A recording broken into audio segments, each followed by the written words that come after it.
நான் நேசிப்பேன், உம்மையே நான் நேசிப்பேன்,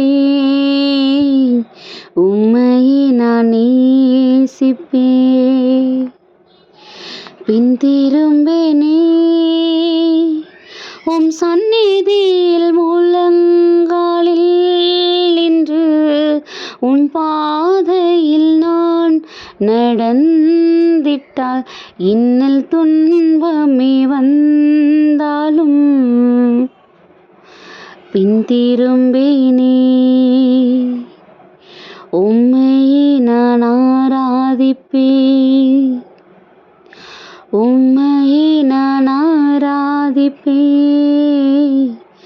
உம் சந்நிதியில் முழங்காலில் நின்று உம் பாதையில் நான் நடந்திட்டால் இன்னல் துன்பமே வந்தாலும் பின் திரும்பேனே,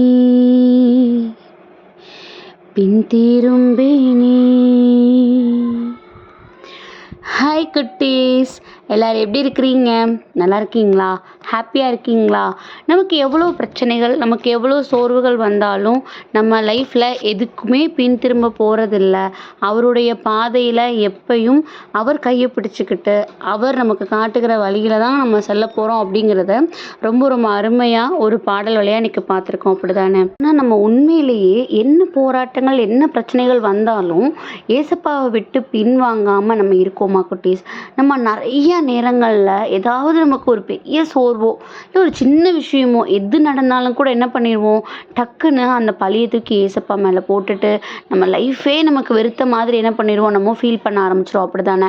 இன்னொன்று ஃபீல் பண்ணுறதை தாண்டி நம்ம கட்டி வைத்திருந்த அந்த விசுவாசங்கிற கோட்டையை, அந்த ஃபெய்த்துங்கிற கோட்டையை என்ன பண்ணிடுவோம், ஒரு நிமிஷத்தில் என்ன பண்ணிடுவோம், நம்ம உடச்சிருவோம். அப்படி தானே? ஆனால் இந்த பாடல் வழியாக நமக்கு என்ன தெரியுது, ஏசப்பா எனக்கு என்ன நேர்ந்தாலும் கூட நான் உங்களை விட்டு பின்னாடி போகவே மாட்டேன்னு நம்ம ரொம்ப சூப்பராக படிச்சிட்டோம். அப்படி தானே குட்டீஸ்? அப்போது நம்ம ஒரு பாடல் படிக்கிறோம், அதை உணர்ந்து பாடுறோம், அதை ரசித்து பாடுறோம். ஆனால் உண்மையிலே அதை நம்ம லைஃப்பில் எடுத்துக்கிறோமா குட்டீஸ்? அந்த பாடலில் இருக்கிற ஒவ்வொரு வரிகளும் நம்ம லைஃப்பில் எடுத்துக்கிறோமா? நமக்கு தெரியும் நம்ம ப்ரேயர் அவ்வளோ நேரம் பண்ணுறதை விட பாடல் வழியாக துதித்து பாடும்போது அது பல மடங்கு நமக்கு ஆசீர்வாதங்களை பெற்றுத்தரும் நமக்கு தெரியும். அப்போது நம்ம அவ்வளோ உணர்ந்து பாடுகிற பாடல்கள் நம்ம லைஃப்பில் நம்ம என்ன பண்ணிக்கிறோம், யூஸ் பண்ணிக்கிறோமோன்னு கேட்டால் அது நமக்கு தான் குட்டீஸ் தெரியும். இந்த நாளிலே பாருங்களேன், ஏன் இதை பற்றி பேசுகிறோம் அப்படின்னா, நீதிமொழிகள் 29:25 படியாம், மனுஷனுக்கு பயப்படும் பயம் கண்ணியை வருவிக்கும், கர்த்தரை நம்புகிறவனோ உயர்ந்த அடைக்கலத்தில் வைக்கப்படுவான் அப்படிங்கிற வசனம். கண்டிப்பாக இது நமக்கு தான் குட்டீஸ். இவங்க இப்படி நினச்சிருவாங்களோ, அவங்க இப்படி நம்மளை பேசிடுவாங்களோ, இல்லை இவங்க நம்மளை பற்றி இப்படி பின்னாடி யோசிச்சுட்டு இருப்பாங்களோன்னு நினச்சே நிறைய நேரங்களில் நம்ம ஏசப்பாவுக்கு உண்மையாக வாழ மறந்துடுறோம். அப்படி தானே குட்டீஸ்?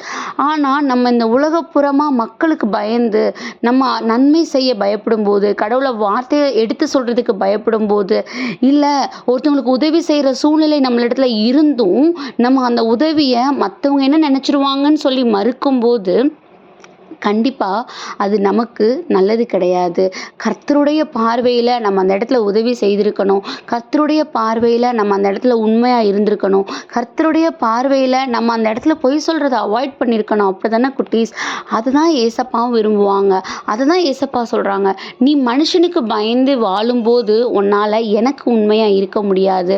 ஆனால் என்ன நேர்ந்தாலும் அவங்க என்னை பற்றி என்னன்னாலும் நினச்சிட்டு போட்டோன்னா, ஆனால் ஏசப்பாவுக்கு உண்மையாக இருப்பேன், அவருடைய வார்த்தையை நான் மற்றவங்களுக்கு எடுத்து சொல்லுவேன், அவர் எனக்கு என்ன கற்றுக் கொடுத்துருக்கிறாரோ அதன்படி தான் நான் என் லைஃப்பை கொண்டு போவேன்னு எப்போ நம்ம அவர் மேலே வைராக்கியமாக நம்ம இருக்கிறோமோ, அவரோட விஷயத்தில் நமக்கு கேலியும் கிண்டலும் மற்றவங்க மத்தியில் ஏற்படுதுன்னா கூட அதை சந்தோஷமாக வைராக்கியமாக அவர் மேலே நம்ம ஏற்றுக்கொள்ளும் போது கண்டிப்பாக அது நமக்கு நிறைவான ஆசீர்வாதத்தோடு தான் குட்டீஸ் கொண்டு போய் முடியும்.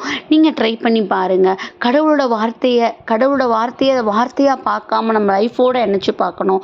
அவர் என்ன சொல்லியிருக்கிறாரு, நான் அவருக்கு உண்மையாக இருக்கும்போது நான் உயர்ந்த அடைக்கலத்தில் வைக்கப்படுவேன்.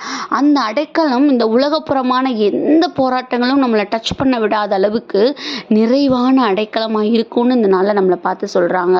ஸோ நமக்கு கண்ணியை வருவிக்கிற இந்த உலகப்புறமான ஆசைகளுக்கும் இன்பங்களுக்கும் பாசங்களுக்கும் நம்ம அடிமைப்பட்டு தேவையில்லாத பாவ வாழ்க்கையில் விழாமல் அந்த உலகப்புறமான உறவுகளுக்குள்ள நம்ம எப்படி இறைவனுக்கு உகந்த வாழ்க்கை வாழ முடியும், எப்படி நம்ம உணர்ந்த கடவுளை மற்றவங்க இடத்துலையும் கொண்டு போக முடியும் நம்ம யோசித்து செயல்படும் போது அதோட பாதையில் நமக்கு அவமானங்களும் சில கேலி பேச்சுகளும் இருந்தாலும் கூட கண்டிப்பாக அதோட முடிவு நமக்கு நிறைவானதாக தான் குட்டீஸ் இருக்கும். ஸோ அதுக்காக நம்ம ஏசப்பாட்ட ஒப்பு கொடுத்து ப்ரேயர் பண்ணுவோமா?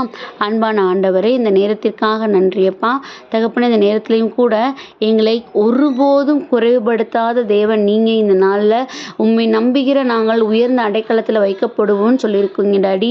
உம்முடைய கரங்களில் இந்த லைஃப் ஒப்பு கொடுக்குறோம். என்ன நேர்ந்தாலும் உமக்கு உண்மையாக வாழக்கூடிய பலனை எங்களுக்கு தரும்படியாக ஒப்பு கொடுக்கிறோம். ஆமென்.